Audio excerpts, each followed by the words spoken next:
Le balado est présenté par Louis Belzile, courtier immobilier chez Royal Lepage Blanc et Noir. Il fait partie du top 10 des courtiers Royal Lepage Québec. C'est plus de 900 propriétés vendues. Puis, il offre un service exceptionnel. Il est très disponible. Il va vous offrir un service personnalisé.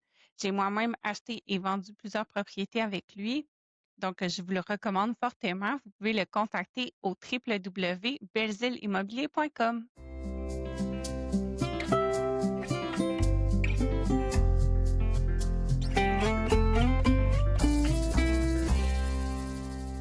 À l'épisode d'aujourd'hui, je reçois Clémence Perrault. Bonjour Clémence. Bonjour. On va discuter ensemble là, des fonctions cognitives, des hormones sexuelles, puis de la réponse au stress là, spécifique chez la femme. Juste pour contextualiser, on va utiliser le mot femme pour décrire là, une personne qui est née avec un système reproducteur de sexe féminin.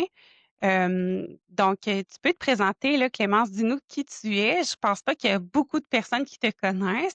Bonjour tout le monde. En fait, moi, je suis actuellement, research associate, dans un laboratoire où on travaille sur la maladie d'Alzheimer. Et auparavant, j'ai fait mon doctorat avec docteur Marie-France Marin, donc le STEAM Lab, où, on étudie, les différences sexuelles et leurs effets sur les régulations émotionnelles.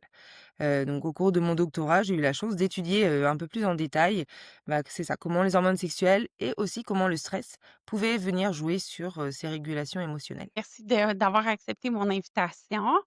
Hem, 1 question pour lancer la discussion, là. Est-ce que le cerveau de la femme est différent de celui de l'homme? Alors, il y a des différences qu'on peut déjà observer, à la naissance, où en fait on va avoir, au niveau des cellules, le niveau de cellules va différer d'un petit garçon ou d'une petite fille. Mais là, on va avoir vraiment une évolution, qui va différer, ça va être à l'adolescence. Là, on va avoir le pic des hormones sexuelles, qui va, commencer, et puis, comme on le sait, je pense que c'est important comme de redéterminer un petit peu, les différences, des hormones sexuelles entre garçons, filles et donc après je vais parler homme-femme. En fait, il faut savoir qu'on a, 3 principales hormones, la testostérone, l'œstrogène et la progestérone. Et puis en fait, chez ce qui va différer en fait entre hommes et femmes, c'est plus la quantité de ces hormones, mais on va tous avoir ces hormones-là en nous. Et puis donc, chez les hommes, on va avoir principalement de la testostérone qui va venir jouer dans tout ce qui va être, les critères un peu d'apparence masculine, donc la pilosité, la voix grave, des muscles un peu plus importants. Et puis, chez les femmes, et bien, on va retrouver des niveaux, d'œstrogène et de progestérone plus importants. Donc là, c'est ça. Après, je sais pas si on veut comme aller plus en détail, mais en gros, c'est toutes ces hormones vont, chez les femmes, évoluer, au cours, du cycle menstruel, puis au cours de la vie. Et donc, quand on se focalise, au moment de l'adolescence, eh bien, ces hormones, elles vont venir jouer sur, comment, les circuits, la communication, en fait, entre les différentes régions de nos cerveaux vont se mettre en place. Et donc si on a plus d'œstrogène, eh bien, il y a peut-être comme certaines régions qui vont comme plus communiquer les unes avec les autres. Puis ça va venir jouer aussi, sur la maturation du cerveau. Il faut savoir que chez les jeunes filles, la maturation du système limbique, donc ça, c'est le système qui est impliqué dans les émotions. Donc ça rejoint différentes structures du cerveau, qu'on appelle l'amygdale, une petite région ronde qu'on trouve, un peu au cœur du cerveau, qui elle est impliquée beaucoup dans tout ce qui va être, l'expression des émotions, la régulation des émotions. Ensuite on a l'hippocampe. Donc l'hippocampe, c'est que ça ressemble un peu à un cheval de mer. Donc ça va être localisé au niveau des tempes. Puis cette structure, elle est impliquée, beaucoup dans les processus de mémoire. Et souvent est affecté, par les maladies d'Alzheimer, par exemple. Et puis, ensuite, on a le cortex préfrontal qui lui vient, aider, à réguler, nos émotions, qui est un peu comme un chef d'orchestre, de notre cerveau. Et donc c'est ça, chez, les jeunes filles, eh bien, les hormones vont venir jouer, notamment sur, ces structures-là, et faire en sorte qu'elles vont maturer, généralement avant celles, des garçons. Et tout ce bain hormonal qui vient, agir sur le cerveau, va faire en sorte qu'il y a des différences, que ce soit autant, morphologiques que fonctionnelles entre, les hommes et les femmes.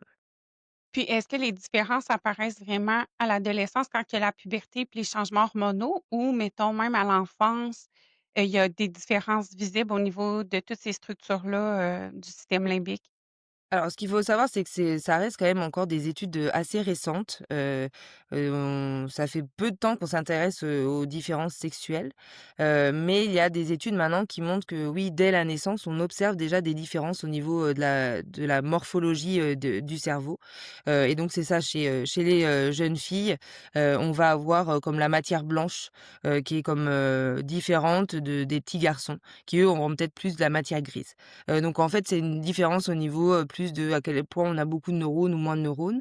Mais au niveau de la fonction, tout ce qui va être des études à l'enfance, je vous avoue que je suis quand même moins familière, donc je préfère pas m'aventurer, dans ce domaine-là. Mais, à ma connaissance, on a encore assez peu d'études sur les différences, sexuelles. Eh C'est quelque bien, chose qui va revenir tout au long de nos échanges, je pense. C'est ça, il faut prendre en compte que c'est quand même très récent. Ça date d'environ 1997 où là, le gouvernement du Canada a voulu prendre des directives, pour, bah, identifier que c'était important de prendre en compte hommes et femmes. Mais malheureusement, dans le passé, c'était principalement des hommes qui étaient comme considérés dans les études. Donc c'est pour ça qu'actuellement, on n'a pas tellement de données sur, la santé des femmes, sur, on a quelques données, et heureusement, on va en avoir de plus en plus. Mais c'est ça, à chaque fois, vous allez voir, je vais un peu comme temporiser avec ce qu'on a en ce moment, en main pour expliquer un peu, les effets. puis comment tu expliques ça que les recherches, malgré qu'il y a eu des directives au niveau, tu sais, du gouvernement, que malgré tout, il y a moins de sujets femmes qui ont été recrutés? Est-ce que c'est parce que le recrutement est plus difficile? Est-ce que c'est parce que c'est plus compliqué à cause justement des fluctuations hormonales d'avoir des femmes dans les cohortes? Comment ça fonctionne selon toi, hein? Il y a, je pense, différents, critères. Déjà, on a le critère un peu de la société où peut-être que la femme avait aussi un peu moins de place, auparavant, que c'était comme des sociétés un peu plus comme centrées autour de l'homme. Et donc on faisait peut-être des recherches plus centrées, sur les hommes à ce moment-là. Puis aussi, on avait peut-être moins conscience et connaissance de l'importance des différences sexuelles. Donc on n'y portait pas nécessairement attention. Et je le vois, rien que comme moi dans mon étude, chez les femmes, effectivement, on a aussi, les variations, d'hormones au cours du cycle menstruel. Donc ça veut dire que si on prend une femme qui est en début de son cycle versus une autre femme qui est, en milieu ou en fin de cycle, bah, tout ça, ça va venir jouer sur, nos fonctions cognitives, sur notre cerveau. Et donc si on prend pas ça en compte dans nos études, bah, en fait, on compare pas, c'est pas comparable, en fait. Les femmes, on a besoin un peu de comme distinguer où elles sont dans leur vie et dans leur vie hormonale, au final. Et donc voilà, c'est ça. Je pense qu'auparavant, c'est comme une orientation un peu sociétale aussi où les femmes, enfin, on prend en compte, leur voix et leur importance dans les sociétés. Mais Effectivement. encore aujourd'hui, au niveau, de comme quand on va mettre en place un médicament sur le marché et cetera, généralement, c'est pas systématiquement pris en compte la femme qui vient faire l'essai clinique, où est-ce qu'elle est dans son cycle? Est-ce que ça peut venir jouer sur, comment la molécule fonctionne et cetera? C'est intéressant. Si on parle plus là, tu sais, des fonctions cognitives, fait par exemple, l'attention, la mémoire, qu'est-ce qu'on a, comme données dans la littérature scientifique actuellement sur c'est quoi l'impact des hormones sexuelles, sur ces fonctions-là? Moi, je pense tout le temps là, à un moment donné, j'avais entendu là, hem, si vous demandez aux femmes de fermer leurs yeux puis d'imaginer qu'est-ce qu'il y a dans leur frigo, ils Ouais. vont tous savoir là, à quel endroit exactement et qu'est-ce qui manque. Tu sais, on est capable de faire la liste d'épicerie juste avec une image, basée sur la mémoire visuelle, tandis que les hommes, ils auront aucune idée. Ça, est-ce que c'est un mythe ou c'est vrai? Puis comment on explique ça? Effectivement, donc au niveau des fonctions cognitives, on a vraiment des différences, entre hommes et femmes. Les femmes, ça, on sait qu'elles vont être, elles vont beaucoup plus avoir de facilité dans tout ce qui va être fluence verbale, aussi elles vont, souvent avoir ça une meilleure, mémoire, comme épisodique, dépendamment d'où elles sont dans leur cycle. En fait, je reviens toujours sur cet aspect-là, je sais pas si à quel point c'est peut-être que je devrais redéfinir, mais au cours du cycle menstruel, en fait, on a aussi les variations des hormones sexuelles. Et en fait, quand on est en début de cycle, donc ça, c'est quand on a nos menstruations, à ce moment-là, en fait, on a les niveaux d'hormones qui sont vraiment bas, puis progressivement, ils vont venir augmenter. Puis quand on arrive en milieu de cycle, un cycle, ça dure environ 28 jours. Donc quand on arrive à environ, 12 jours du cycle, là, on a une augmentation des hormones sexuelles et principalement de l'œstradiol. Donc là, c'est ce pic d'hormones et c'est là où, en fait, j'attire votre attention parce que c'est vraiment important. Les études montrent que justement l'œstradiol a un impact très positif sur tout ce qui va être, processus mnésique, enfin la mémoire, l'attention, tous ces aspects, toutes ces fonctions cognitives. Et puis, après en fait en deuxième phase de cycle, là, on va avoir une diminution des niveaux d'œstradiol, puis la progestérone, elle, va commencer à augmenter. Et puis là aussi, du coup, on va pas avoir les mêmes effets, sur les fonctions cognitives, puis ça peut, différer, selon ce qu'on regarde. Par exemple, nous, dans notre laboratoire, on regardait la régulation émotionnelle, puis, ce qu'on voyait, c'est que chez les femmes qui sont en milieu de cycle, quand elles ont un haut niveau d'œstradiol, bah, elles ont une meilleure facilité, à réguler leurs émotions. Tandis que c'est ça, comme une femme qui est en début de cycle, ou en fin de cycle, bah, là, souvent, ça va être plus difficile à réguler, les aspects émotionnels. Et après ça, pour tout ce qui va être processus d'attention, eh bien, c'est la même chose. En fonction du cycle de là où est la femme, bah, les processus attentionnels diffèrent et l'attention sera souvent plus soutenue au moment, du pic d'œstradiol. Est-ce qu'on peut faire un parallèle avec la ménopause? Là, je sais pas, si toi, les figures féminines, qui sont en processus périménopause, ménopause, qui sont dans ton entourage. Personnellement, moi, je me rends compte que, par exemple, ma mère, quand elle est allée vers la ménopause, là, elle s'est mis à tout nommer nos noms, là, fait que, tu sais, elle nomme les noms de tout le monde dans la famille. Avant de tomber sur le bon, est-ce que justement l'accès au niveau, tu sais, plus du langage, tous les aspects plus cognitifs avec la chute des estrogènes associés à la ménopause, est-ce que ça, c'est bien documenté?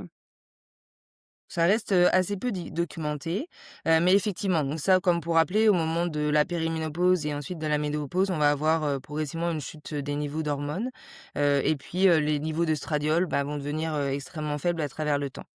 En fait, ce qui a été les études, qui ont été menées, souvent elles ont regardé si on donne un traitement de substitution de l'œstradiol, est-ce que, enfin de ces œstrogènes, est-ce que ça peut venir aider, par la suite, à ce que, bah, au final, on voit que l'œstradiol peut jouer sur tout ce qui va être la mémoire, sur, l'attention et cetera. Donc si on compense cette chute d'hormones, est-ce que ça peut venir aider? Un des enjeux et qu'on retrouve souvent en recherche, c'est qu'il faut bien un peu, comme tout prendre en compte. C'est-à-dire que, on va prendre en compte quel type d'hormone est donné, à quel moment c'est donné. Puis quand on regarde les études, par exemple pour tout ce qui va être, prévention de la maladie d'Alzheimer, à quel point est-ce que ces traitements-là peuvent aider à prévenir l'apparition de cette maladie éventuellement. Bah, l'enjeu, c'est que ce qui va dépendre ça va dépendre de quand est-ce que la personne a commencé à prendre le traitement. Est-ce que c'était au moment de la périménopause? Est-ce que c'était au moment où la ménopause était déjà avancée? Puis là, c'est ce que les études montrent, c'est que ça va complètement changer les effets. On va avoir si c'est comme pris plus, au début de la ménopause et en périménopause, les études montrent que, on va avoir un aspect comme plus, protecteur, tandis que si c'est pris plus tard, ça a un effet un petit peu moins protecteur ou voire moins bon. Mais, l'enjeu qu'on a actuellement, c'est ça, c'est que ça dépend quel type et à quel moment. Et donc effectivement, quand on a cette chute d'hormones, bah, il y a comme toutes les fonctions cognitives qui peuvent, évoluer. Après, ce que je veux quand même rappeler, c'est que notre cerveau est plastique. Donc, il va s'adapter en fonction des situations auxquelles on est exposé. Donc ça, comme par exemple, bah, ça, comme il y a peut-être des plus de difficultés d'attention, mais, on va trouver des stratégies, d'adaptation, pour faire face, à, quelques, enjeux, par exemple de mémoire et cetera. Puis là, tu dis, dans les études pour la ménopause, les estradiols, ça dépend c'est quel type. Est-ce que tu es capable de préciser un petit peu c'est quoi là mettons, c'est quoi la meilleure molécule à date qu'ils ont trouvé pour avoir un effet protecteur avec l'Alzheimer? Il y a pas de actuellement, on peut, en aucun cas dire qu'il y a une meilleure molécule qu'une autre. Puis, il y a très, très peu d'études, je me suis documentée dernièrement sur le sujet. Puis, honnêtement, il y a pas de traitement miracle, hein, pour la maladie d'Alzheimer. En ce moment, on est toujours encore dans ça s'en vient, il y a peut-être de nouvelles approches, mais dans les médias, on ne sait pas. Donc c'est ça, sur ce sujet-là, je trouve qu'il faut toujours garder un certain, recul. Puis, et puis on a besoin de documenter beaucoup plus la question pour avoir, bah, une idée un peu plus claire de, quel type de traitement, à partir de quel moment. Au niveau de la recherche, on ne sait pas. On ne sait pas encore, on a besoin de beaucoup de données avant de se dire: «Ah, ça va dans telle directive ou telle autre». C'est ça, avant vraiment d'émettre des recommandations fortes pour que cliniquement ça s'applique, ça prend plus de données. On peut pas juste faire une étude, puis se dire: «Ah bah voilà, j'ai montré ça que, l'estradiol, ça aide à la régulation émotionnelle, mais moi, il y a que moi qui l'ai montré dans mon laboratoire». Donc c'est à l'échelle, du Québec, dans mon laboratoire avec, ces personnes-là que j'ai recrutées aussi. Sauf qu'en recherche, ce qui est important, c'est que de tout prendre en compte. Donc si je fais la même étude, mais que je suis, en Asie, bah, peut-être que les effets seraient différents. Il peut y avoir, plein d'autres facteurs qui peuvent venir jouer, tout ce qui va être culturel, tout ce qui va être environnement de vie et cetera. Donc en fait, on a quand même besoin de reproduire les données, pas juste à l'échelle d'un laboratoire, mais, à l'échelle, d'un pays et puis, au niveau mondial aussi. Donc, en recherche, c'est quand même difficile de statuer juste sur une étude. Il faut plusieurs études qui démontrent la même chose pour statuer que oui, en effet, il y a un effet, positif de, tel type de molécule, pour, préserver ou pour aider à ce que, la personne elle ait des facilités, de mémoire ou et cetera en fonction. Mais voilà, en recherche, on peut pas se baser juste sur une étude, faut toujours faire attention, aux interprétations et cetera, on peut pas faire ça. C'est important d'aller explorer plein d'autres champs d'expertise avant de statuer. Exactement, puis il faut faire attention aussi à comment on interprète une recherche parce que si on prend un article, puis que ça plaît à notre esprit, les recommandations qui sont émises, bien, il faut valider, il faut regarder c'est quoi la qualité de l'article, il faut regarder est-ce que ça a été révisé par les pairs.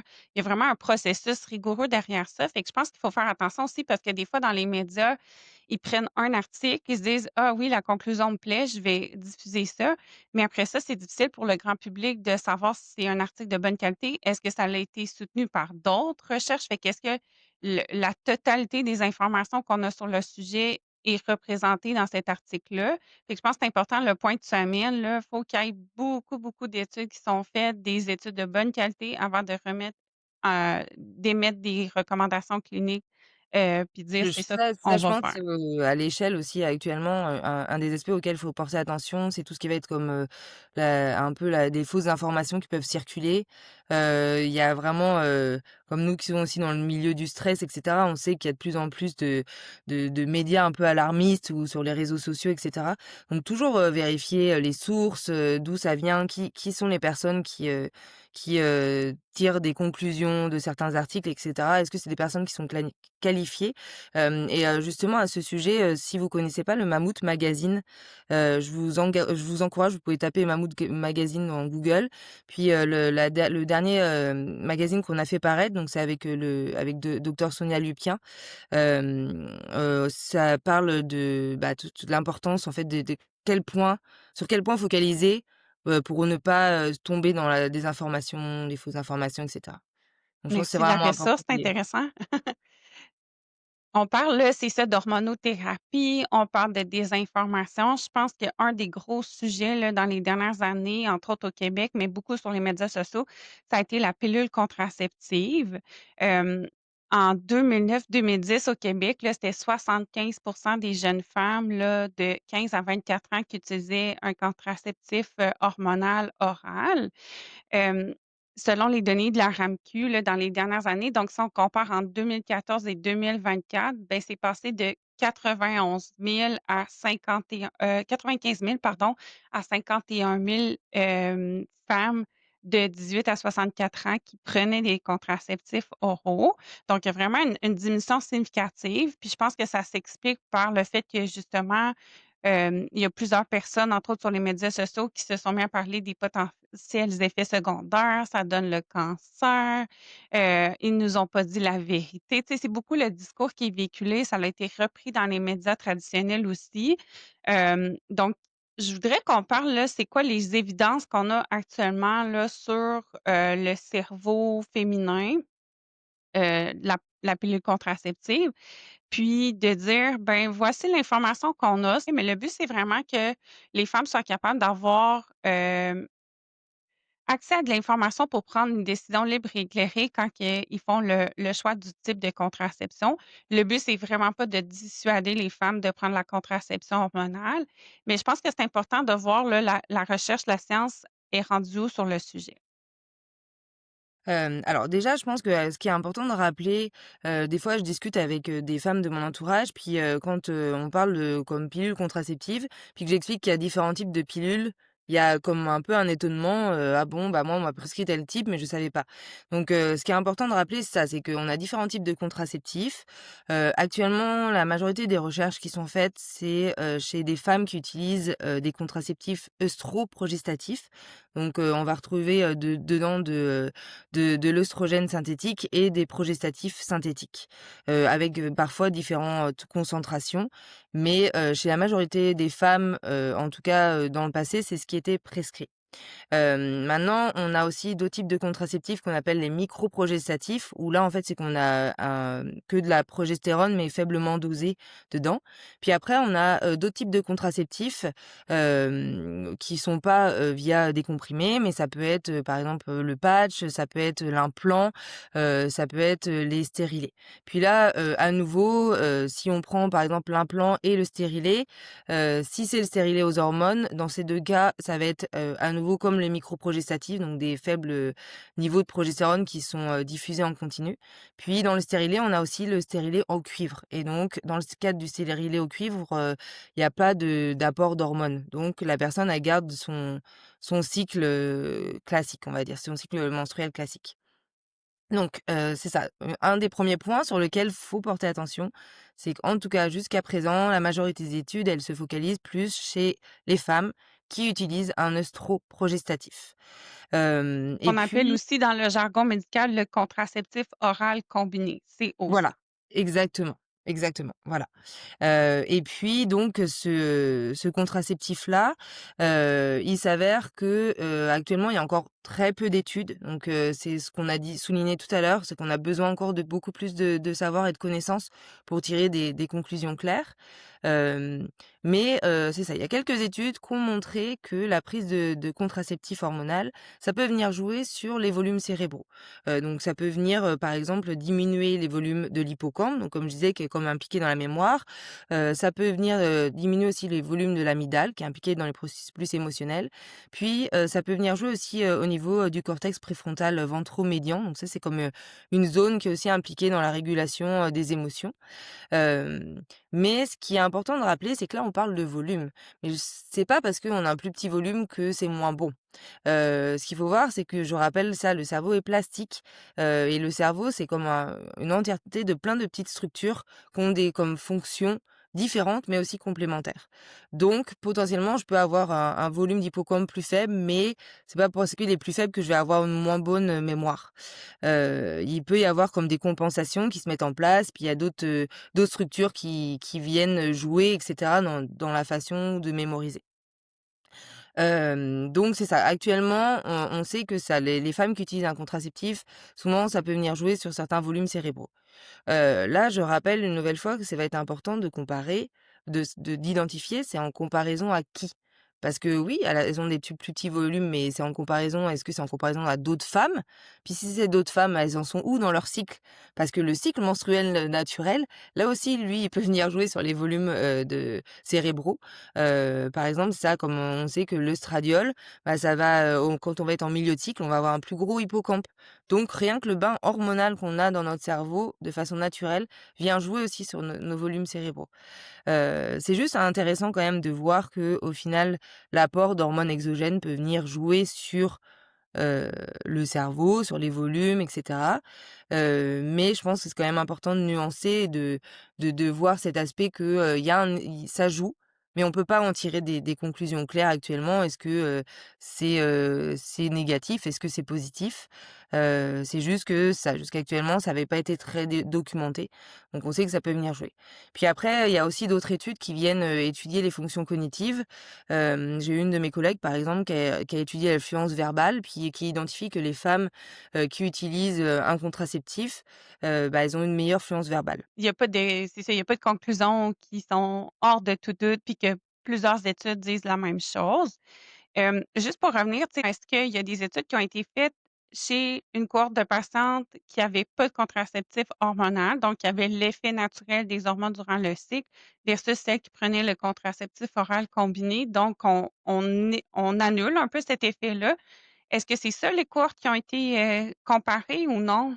Alors en fait, actuellement, les cohortes, en fait, cohorte, c'est on utilise ce terme comme pour dire qu'on a un énorme, on a une grosse base de données avec un suivi souvent longitudinal de patients.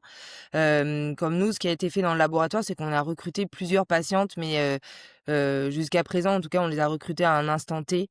Et puis ce qu'on a regardé, par exemple dans le laboratoire, ce qu'on faisait, c'est qu'on a recruté les femmes qui utilisaient un contraceptif, des femmes qui en avaient jamais utilisé, puis, d'autres qu'on avait utilisé dans le passé, mais qu'on n'utilisait plus dans le présent. Puis après, là, on venait regarder est-ce que ça vient jouer, en fait, sur les volumes cérébraux. Et puis, c'est ça, c'est là où ce qu'on voyait, c'est ce que les femmes qui en utilisaient, dans le présent, bah, ça venait jouer, sur les volumes, notamment du cortex préfrontal ventromédian.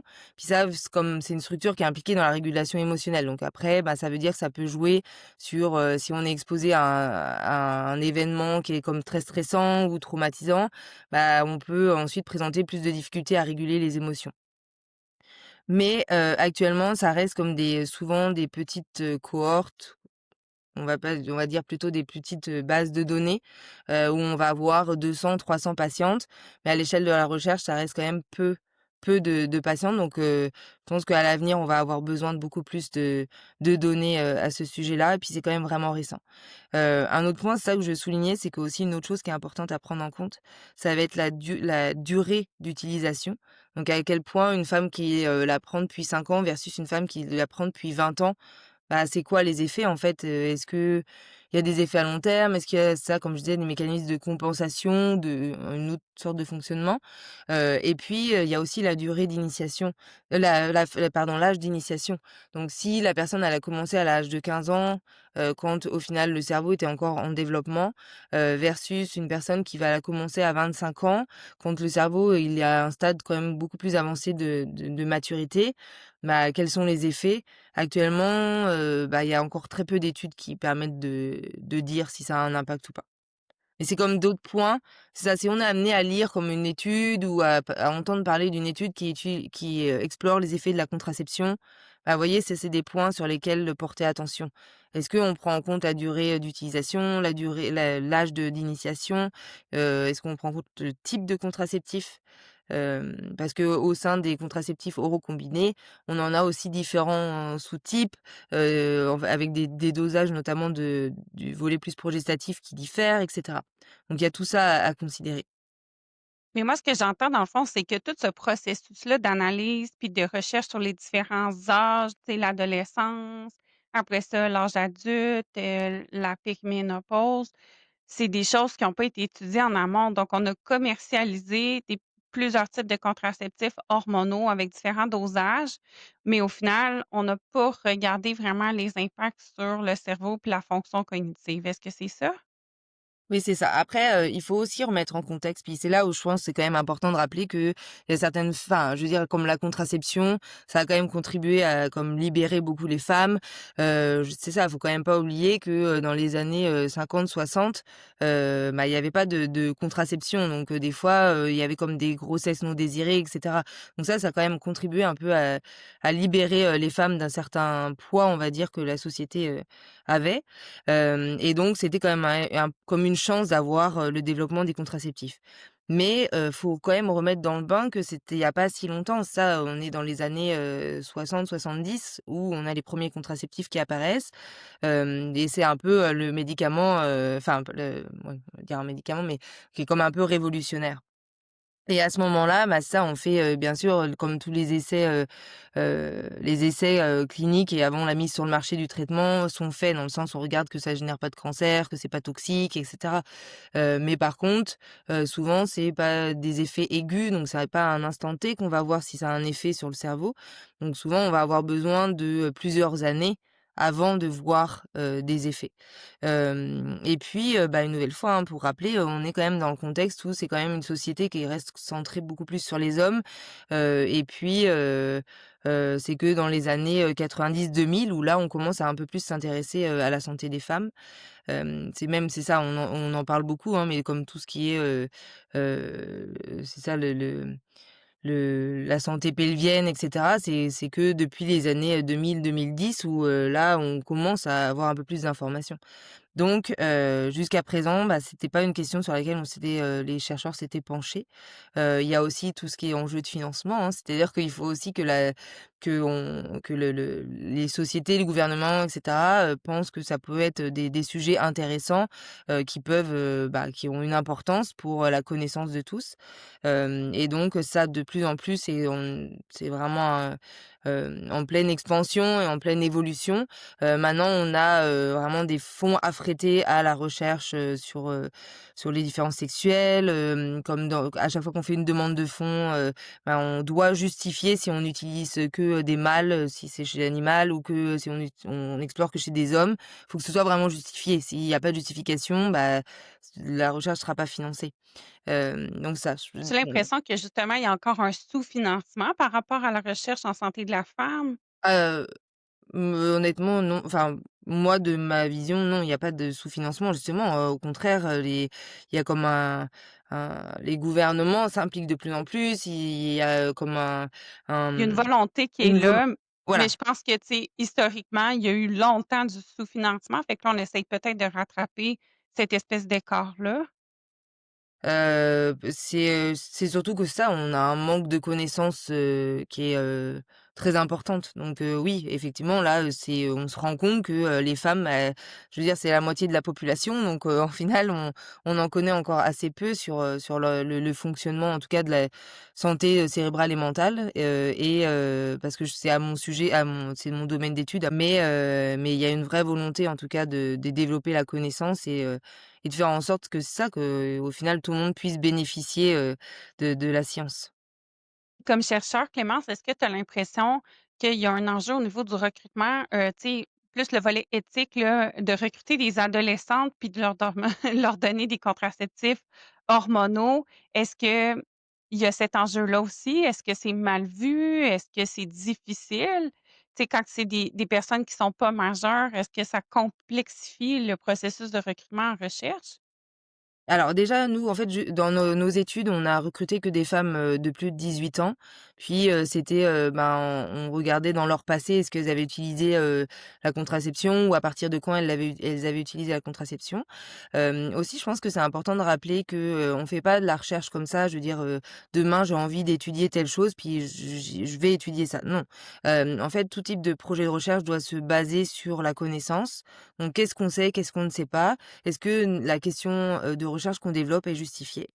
Donc si par exemple moi je voulais étudier, ça, quels sont les effets de, la prise de la contraception, orale combinée à partir de l'âge de 15 ans, puis faire un suivi dans le temps, ce serait pas dans un cadre de ça je veux dire éthiquement parlant, il faudrait que les comités d'éthique, jugent si, ça ne va pas nuire à l'adolescente que, on lui propose de, prendre un contraceptif dans un cadre de recherche. Là, je pense que j'irais plus sur un cadre clinique, dans le sens, aller faire du recrutement, auprès, des médecins qui viennent, prescrire, un contraceptif chez une jeune adolescente, puis, lui proposer en fait à l'adolescente si elle, souhaite participer, au projet de recherche. C'est ça, Après parce que ça se fait déjà de toute façon, tu sais, de prescrire des contraceptifs c'est ça, hormonaux oui. à des femmes de moins de 18 ans, ça se fait, tu sais, très régulièrement. En fait, c'est l'âge d'initiation des contraceptifs oraux, combinés. Est-ce que tu connais c'est quoi la moyenne? Parce que, tu sais, moi, dans mon entourage ou personnellement, c'est pas mal tout avant 18 ans que ça s'est fait, là. C ça oui, en moyenne, c'est comme avant l'âge de 18 ans, j'ai pas le chiffre exact en tête, mais après, je pense qu'il y a comme aussi il y a comme des changements en ce moment qui s'opèrent un peu dans la société. Il y a comme un peu moins d'utilisation de contraception, mais dans les faits, oui, c'est, la majorité du temps, c'est avant l'âge de 18 ans. C'est quand la jeune fille est adolescente, qu'elle commence sa vie sexuelle, on prescrit comme le contraceptif pour éviter éventuellement une grossesse non désirée. Mais pas que aussi, hein, et je veux dire des fois il peut y avoir des contextes médicaux particuliers. Mais dans les faits, ça serait totalement, possible de développer ce genre de projet. Après par contre ça, ce que je veux rappeler, c'est qu'une nouvelle fois, on va être soumis aux enjeux de financement. Souvent ça coûte vraiment cher de suivre, des personnes sur le long terme, donc ce serait, faisable, c'est juste qu'il faut comme développer un beau projet bien établi, puis avoir la source de financement qui permettrait d'étudier dans le temps, à quel point on a, des effets sur le long terme. Puis, je sais qu'à l'échelle des États-Unis, il y a déjà, des études, de ce style-là où c'est des adolescentes qu'on va suivre dans le temps, puis ça permet d'avoir, des informations. Mais dans l'immédiat, ça reste encore sous-étudié. Beh, je pense que ça va être intéressant d'avoir ces données-là parce que c'est ça, je pense que la clientèle actuellement qui se désaffilie de ce mode de contraception-là, c'est beaucoup les jeunes à cause de l'influence des médias sociaux. Donc, tu sais, c'est ça, les adolescentes, les jeunes adultes. Hem, Puis tu sais, mais c'est ça, on n'a pas de science pour dire oui ou non, tu sais, vous avez raison, vous avez pas raison, puis voici c'est quoi les meilleures recommandations. Fait que je pense que le consentement libre et éclairé, il est difficile à faire parce que là, on reçoit plein d'informations contradictoires, qui sont pas soutenues par de la littérature scientifique de bonne qualité. Donc, je pense que c'est difficile même comme parents, tu sais, d'accompagner nos adolescentes dans cette décision-là. Puis je pense qu'il y a encore une grosse banalisation qui est faite là, au niveau, tu sais, médical. Personnellement, moi, on m'a prescrit, la pilule contraceptive, avant 18 ans, puis on m'a jamais expliqué c'était quoi les risques, les bénéfices. Fait que, moi, j'encourage vraiment, c'est ça, les chercheurs comme toi à continuer d'aller dans cette avenue-là parce qu'au final, je pense qu'on veut prendre la meilleure décision personnelle, mais il faut avoir de l'information de bonne qualité pour être capable d'arriver à cette décision-là qui est un choix libre et éclairé. Je trouve que ce serait important aussi que, rien qu'à l'échelle du cabinet, les médecins prennent le temps d'expliquer qu'est-ce que la contraception, expliquer aussi les différents types de contraceptifs qu'il existe pour que, bah, ça, l'adolescente ou enfin n'importe quelle femme en fait puisse avoir, une décision un peu plus, éclairée sur, ce qu'on lui propose. Mmh. À partir de l'information qu'on a actuellement, c'est ça. Mais c'est ça, cette décision-là doit quand même être basée sur des informations, transparentes, puis voilà les données qu'on a actuellement, là. C'est quoi la plasticité cérébrale, là? Alors la plasticité cérébrale en fait, c'est que déjà notre cerveau, comme je disais, il y a plein de petites structures, il y a plein de sous-structures en fait qui ont des fonctions particulières. Et puis ces structures et ben, au cours de la vie, elles peuvent, grossir, enfin ça, elles peuvent prendre du volume, elles peuvent réduire en volume. Puis ce qui va se passer, c'est que, si on va à l'échelle plus des cellules, ben, en fait, notre cerveau, il est composé de cellules, qu'on appelle les neurones, puis d'autres cellules qui viennent les aider et les soutenir. Et puis, les neurones, ben, en fait, eux, ils vont communiquer entre eux pour, transmettre l'information. Et donc au cours de la vie, si on va vraiment à l'échelle, c'est pareil, hein, nos hormones en fait, elles vont aller se fixer sur ces petits neurones pour, bah, leur ouvrir des serrures, fermer d'autres serrures et cetera. Et donc, la plasticité, ça va faire en sorte que selon si je suis exposée à un type d'hormones, et ben, ces hormones, elles vont faire en sorte que tel chemin de communication entre certains neurones vont être renforcés. Donc ces neurones-là vont beaucoup plus communiquer entre eux. Puis pendant ce temps-là, il y a un autre chemin de communication entre d'autres neurones qui, bah, lui, il va, diminuer dans le temps, puis en fait la communication, elle va s'atténuer dans le temps, voire, mourir et ne plus exister. Donc ce qui fait qu'en fait, c'est un peu comme des chemins, puis il y a des chemins qui vont comme être, renforcés et grossir dans le temps, puis il y a d'autres chemins qu'on va perdre avec le temps.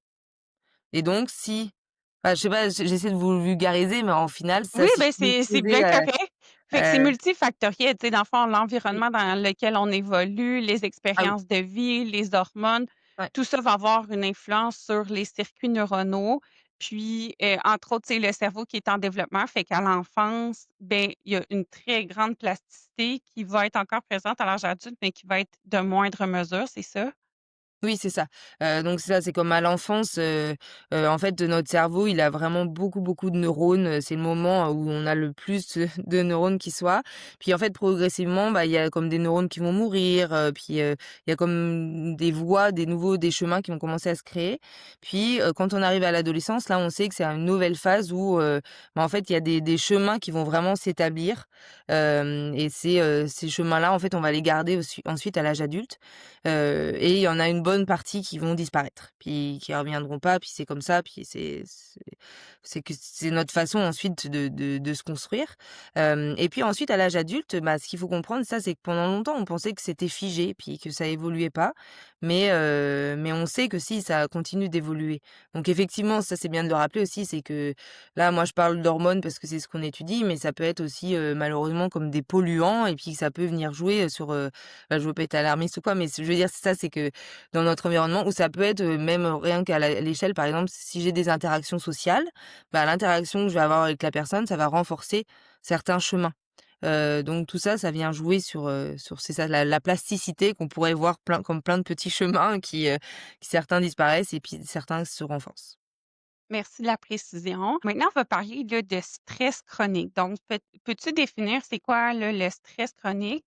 Puis, dans une sous-question, on va parler là, de c'est quoi les effets chez la femme du stress chronique versus l'homme là, par rapport aux différences sexuelles.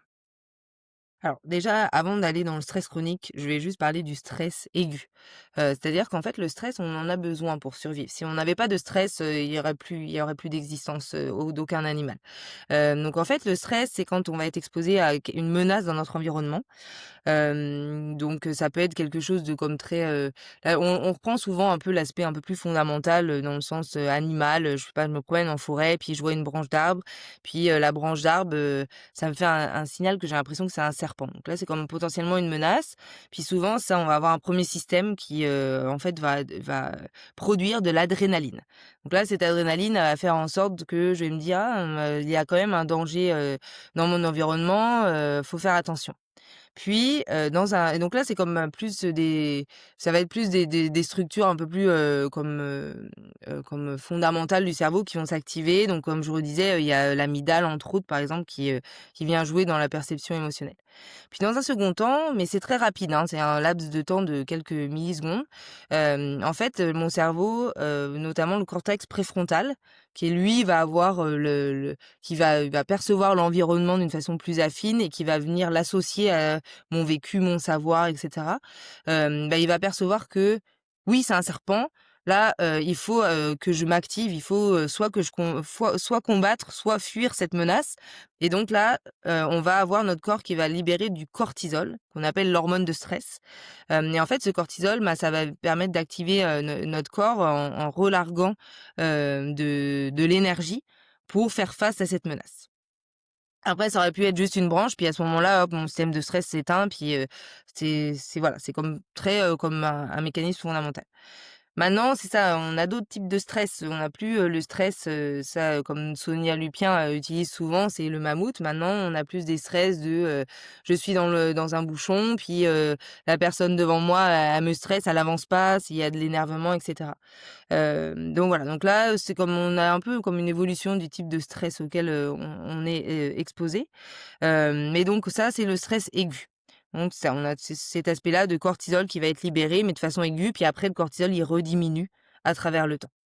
Par Est-ce contre que ton exemple, mettons là, qu'on est pris dans la circulation, puis que là, on a quand même un événement qui est considéré stressant là, pour notre corps, est-ce que c'est la même réponse au stress qui va être générée à petite échelle ou tu sais, est-ce qu'il y a de l'intensité, une gradation qui se fait dans la réponse au stress ou en situation de stress aigu, dès qu'on perçoit un stress potentiel, c'est toujours la même réaction qui va s'activer?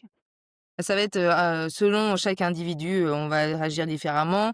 Une nouvelle fois, là aussi, on peut mettre la notion de différence sexuelle. C'est-à-dire que, en fonction de si on a un homme ou une femme, si on est une femme et dépendamment de notre niveau hormonal, donc si on a comme plus d'œstrogènes ou moins, tout ça, ça peut venir jouer sur, notre façon, de répondre à l'événement stressant. Après, il y a aussi comme toutes nos stratégies, d'adaptation à la situation stressante. C'est ça, et comme c'est vraiment multifactoriel dans le sens, est-ce que je suis une personne, je suis face à un moment stressant, puis, j'arrive à gérer ce stress en méditant à ce moment-là, et puis donc j'atténue cette réponse de stress. Mais, donc ça, si je fais une réponse courte, c'est, oui, on aura une réponse de stress qui est semblable, donc, on va avoir de l'adrénaline, puis ça se maintient, du cortisol. Mais, ce qu'il faut prendre en compte, c'est que ça va dépendre de, qui on est, à quel moment ça se passe, dans quel contexte. Il y a tous ces facteurs-là aussi à prendre en compte. Puis il y a un peu aussi la capacité de résilience, là, fait que, tu sais, il y a des gens qui vont mieux avoir une meilleure tolérance à des stresseurs en fonction des événements qu'ils ont vécus ou pas. Fait que si on fait une transition vers le stress chronique, qu'est-ce que c'est? Qu'est-ce qui est différent du stress aigu?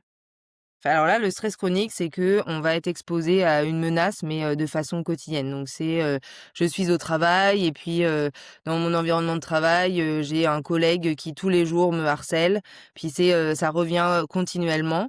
Donc là, ça fait que, bah, mon système de stress, il est en alarme continue.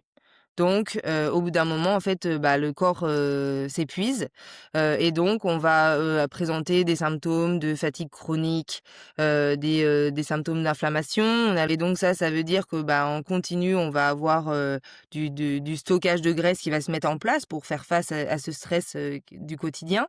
Et là, on parle quand même de situations, je veux dire, il faut que ce soit vraiment un stress qui soit, important dans son environnement et qui perdure dans le temps. Et là, ça va avoir vraiment des effets, très délétères sur la santé, physique. Ça peut générer aussi des enjeux cardiaques, ça va faire en sorte que le système inflammatoire, embarque, le système immunitaire va moins bien fonctionner, donc on est plus à risque de développer, des pathologies. Ça peut comme générer plein d'autres pathologies, sous-jacentes. Puis Hem est-ce que c'est bien défini au niveau de la science, c'est quoi le temps que ça tu sais, pour considérer qu'on est dans un état de stress chronique, est-ce que c'est 2 semaines, c'est 2 mois, c'est 2 ans? Est-ce que ça, c'est bien défini ou non? Le Au niveau du temps, bah, ça va dépendre aussi de la situation. C'est ça qui est comme un peu comme compliqué. Quel type de stress? Comment on gère cette situation aussi? Heu, donc, c'est comme une durée où c'est juste que c'est pas à l'instant T, et ça dure sur une certaine période, mais de là à donner un temps précis, souvent on aime ça avoir, des directives claires, quel type de médicament, quel temps, mais il y a pas, comme un temps établi, précis. C'est plus l'aspect, bah, ça, comme est-ce que la situation se représente comme au quotidien, puis qu'elle s'arrête jamais? Et est-ce qu'il y a, des différences entre les hommes et les femmes, là, tu sais, au niveau du stress chronique, donc dans la réponse au stress, dans les facteurs de protection aussi, qui existent, là, entre les sexes? Oui. Alors, en fait, ce qui va différer, ça, c'est aussi, comme je disais, par exemple, les stratégies, d'adaptation qui peuvent venir jouer. Là, on sait, qu'il y a des différences qui peuvent, exister entre les sexes, et aussi en fonction des notions de genre. Donc en fait, les stratégies d'adaptation, on va avoir des stratégies qui vont être plus, basées, dans, l'action. Donc je suis face au stress, mon collègue me menace au quotidien, bah, je vais, agir, je vais aller à la direction, le dénoncer, je vais aller porter plainte, et cetera. Ça peut être des stratégies qui vont plus être centrées, sur les émotions. Donc, au final, ça va être comme plus, comment j'arrive à réguler mon émotion. Est-ce que, je peux mettre en place des méthodes pour apaiser, en fait, mon système de stress, dans le temps. Et donc ça, on sait qu'il y a comme des différences en fonction de si on a un homme ou une femme. Les stratégies d'adaptation vont vraiment différer. Après, ça, les stratégies d'adaptation, c'est comme un domaine qui est quand même assez large. Donc, on a, un différent panel de stratégies, qui peuvent être mises en place. Par contre, ce qu'on sait, c'est que, par exemple, si vous mettez en place des stratégies d'évitement, donc dans le sens, je sais que mon collègue me harcèle tous les jours, mais je m'y confronte pas, je n'y fais jamais face, bah, là, ça va comme faire en sorte que le stress va comme perdurer, puis ça va pas comme, aider à diminuer la réponse de stress chronique.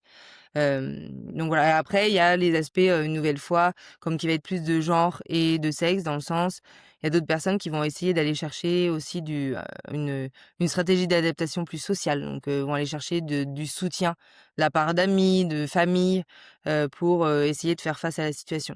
Donc ça, c'est comme plein de composantes qui peuvent venir différer en fonction de si on a un homme ou une femme pour faire face à la situation. Et après c'est sûr que comme on le disait, ça peut aussi dépendre de l'historique, de la personne. Qu'est-ce qu'elle a vécu dans le passé? Est-ce que c'est une personne qui a déjà vécu, des événements, très stressants ou traumatiques, qui peuvent faire en sorte que, bah, par la suite, elle peut avoir des difficultés à faire face à la situation, à réguler les émotions, il y a toutes ces composantes-là. Donc je dirais que c'est ça. Moi, l'aspect où oui, il y a des différences en fonction de hommes et femmes, mais si on est exposé à un événement de stress chronique, si on a un homme ou une femme, je veux dire, ça va être la même définition du stress chronique. C'est plus après comment on fait face à ce stress, où là, il peut y avoir des différences en fonction, de si on a un homme ou une femme. Puis, si on a déjà été exposé à une situation de stress chronique dans le passé, finalement, on a mis des stratégies adaptatives, on a changé d'emploi, par exemple, avec ton exemple, on fait de l'activité physique, tu sais, on a trouvé là, des ressources pour s'en sortir. Finalement, ça va bien. Puis, on est réexposé à un autre stresseur. Est-ce que la capacité d'adaptation, plus on est exposé à des stresseurs, est-ce que notre capacité d'adaptation diminue avec le temps? Est-ce qu'on a la même résilience au stress ou à chaque fois, c'est comme si on repartait le compteur à zéro puis on a toujours encore les mêmes ressources présentes? Ça va dépendre une nouvelle fois de quel type de stress, auquel on est exposé. C'est sûr que si on a mis en place, comme des stratégies d'adaptation ou comme une sorte de facteur protecteur face, au stress, bah, la personne, je veux dire, elle va pouvoir détecter que là, elle est exposée à une situation stressante. D'ailleurs, je voulais revenir sur ce point où en fait une des choses qui est importante pour, des fois, en fait, les gens, ils savent pas qu'ils sont exposés à une situation stressante. Ils pensent que c'est comme ça peut être normal ou peuvent avoir du mal à le détecter. Puis, ce qui peut être, intéressant, c'est dans le laboratoire, dans nos laboratoires, en fait, on prend en compte la recette du stress qu'on appelle le ciné. Où en fait, c'est, si on a une perte de contrôle sur la situation, si, la situation elle est complètement imprévisible, si elle est nouvelle et si on a une menace de notre ego, donc si notre personne, on sent qu'elle est menacée. En fait, s'il y a un de ces facteurs ou plusieurs de ces facteurs, bah, ça va venir, jouer dans le développement d'une réponse de stress. Et ensuite, bah, ça comme si on arrive à détecter que là, on est exposé à une période stressante, qu'il y a un ou plusieurs de ces composantes, bah, par la suite, si on a mis en place des facteurs, de protection et ou des stratégies, adaptatives qui sont, bénéfiques, bah, on ne devrait pas retomber dans le stress chronique. Après, il y a toujours des enjeux, comme qui peuvent arriver, qui peuvent être plus de l'ordre physiologique, qui peuvent venir, embarquer et jouer dans tous ces aspects-là. Parfait, merci de la précision, c'est important, je pense, puis est-ce que les femmes qui ont vécu du stress chronique vont être plus à risque de développer certaines pathologies si on compare avec des sujets de sexe masculin? Tu sais, tantôt tu as parlé de maladies cardiovasculaires, je pense plus aux enjeux de santé mentale aussi, là. Fait qu'est-ce qu'il y a certaines pathologies qui sont bien identifiées au niveau de la science, que les femmes sont plus sujettes de développer ça dans un état de stress chronique versus des hommes? Alors déjà de base, il faut savoir que c'est ce qui est documenté, c'est que les femmes sont plus à risque, ou en tout cas sont plus diagnostiquées comme, souffrant de, troubles anxieux ou de, troubles de stress post-traumatique par exemple. Donc en fait ça, il y a comme cet enjeu que, bah, notamment, ça le bain hormonal, mais pas que, peut venir jouer sur, le développement de certaines, pathologies, de type plus anxieux. Bah, alors nous, sur le stress aigu, ce qu'on montrait, c'est que par rapport à tout ce qui va être régulation, émotionnelle, si on est, bah, on a toujours nos femmes qui ont peu d'œstradiol. Ça, c'est vraiment ce qui ressort la majorité du temps et une nouvelle fois, là, on s'aligne quand même avec beaucoup de preuves qui démontrent qu'avoir moins d'œstradiol, ça peut prédisposer à plus de difficultés pour réguler ses émotions. Et nous, c'est ça qu'on montrait, c'est que c'est être exposé à un stress, aigu, quand on essaie d'apprendre à réguler nos émotions, bah, ça vient, nuire par la suite sur, notre façon de les réguler. Et puis bon, bah, l'œstradiol semblerait vraiment protectrice, au final, pour, bah, ça comme si on prend le trouble de stress post-traumatique par exemple, puis, quand on apprend à essayer de réguler, les peurs par la suite, bah, le fait d'avoir plus d'œstradiol, ce serait, très, positif et très bénéfique. Donc ça, c'est quand même quelque chose qui est quand même qu'on retrouve de plus en plus dans la littérature. Donc le stradiol, ce serait un plus sur, dans nos vies, de femmes en tout cas. Est-ce que cliniquement, c'est utilisé pour, justement les gens qui ont des états de stress post-traumatique ou pas encore? Ça l'a pas fait le bond à la clinique? Alors là, on sait ça. Actuellement, il y a eu des études, il y a des études qui sont comme en cours, d'administrer, de l'œstradiol, au moment de l'apprentissage à réguler ses émotions. Mais il y a toujours notre enjeu que si on prend une femme qui est comme naturellement cyclée, bah, ça va dépendre de où elle est dans son cycle. Puis on a aussi l'enjeu que, il y a la composante que c'est le cycle, naturel. Là, ce que quand je dis quand on a des hauts niveaux d'estradiol, la majorité du temps, c'est qu'on prend en compte le cycle naturel. Et donc on essaie d'isoler l'œstradiol, mais souvent il y a pas que l'œstradiol, on a aussi notre progestérone qui entre, en compte. Et puis là, c'est là vers quoi on s'aligne, c'est que on regarde beaucoup l'estradiol, mais peut-être qu'on devrait aussi prendre en compte les ratios des différentes hormones sexuelles entre elles. Donc prendre en compte aussi la progestérone, est-ce que ça peut venir jouer?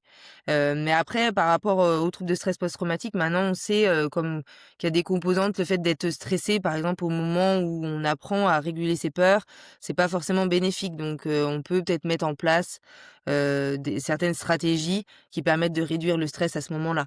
Puis, à quel point où est-ce qu'on est dans notre cycle au moment? Est-ce qu'on prend la pilule ou pas? Est-ce que tout ça, bah, on devrait peut-être plus le prendre en compte, lors des thérapies, pour réduire, pour apprendre à réguler ses peurs. Donc potentiellement, il pourrait avoir une différence dans l'approche thérapeutique quand on accompagne une femme versus un homme, alors que présentement, je pense que c'est des grandes lignes directrices qu'on utilise. C'est un peu un modèle qui est pas axé sur les différences, au niveau des hormones sexuelles. Oui, c'est exactement ça. En tout cas, dans moi, ça, comme on étudie beaucoup le trouble de stress post-traumatique, donc ça, c'est quand on est exposé à un événement, très intense, très stressant, et puis que par la suite, en fait, on va développer des symptômes qui durent sur plusieurs semaines de troubles du sommeil, d'un état d'hypervigilance constant, des cauchemars et cetera. Et à ce moment-là, c'est ça, c'est aussi si on a des retours vifs de l'événement. Et ben, ça, c'est donc si la personne développe ce genre de traumatisme persistant, à ce moment-là, par la suite, on vient aider en psychothérapie, notamment, à réguler ses peurs. Et donc c'est au moment de cette régulation-là que oui, les études démontrent que le bain hormonal, en fait, dans lequel se trouve la femme peut venir jouer. Donc au moment de la thérapie, bah, ce serait certainement important, oui, de le prendre, davantage en compte. Alors qu'actuellement, on le considère pas, on traite effectivement tous les patients de la même façon. Très bien. En conclusion, là, je vais te demander, comme chercheur, là, comme experte dans ton domaine, qu'est-ce qui te rend optimiste, là, pour les femmes, pour la suite, là? Tu sais, qu'est-ce qui te donne espoir qu'on va réussir vraiment à transmettre, hem, en fait, de traverser les données scientifiques vers la clinique éventuellement pour mieux accompagner nos femmes en fonction des différences sexuelles? C'est quoi qui te donne le plus espoir en ce moment?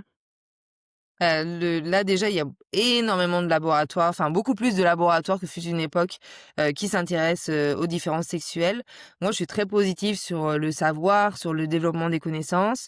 Puis, je trouve que c'est tellement une force d'avoir des femmes, comme toi, qui viennent justement apporter, le savoir, mais aussi de façon vulgarisée. Parce que souvent, les chercheurs, on est un peu dans nos petits laboratoires, on fait nos petites expériences, mais, ensuite c'est important d'apporter une vision éclairée au grand public sur, c'est quoi qu'on fait, pourquoi on le fait comme ça, puis, toujours faire attention un petit peu à qu'est-ce qu'on regarde.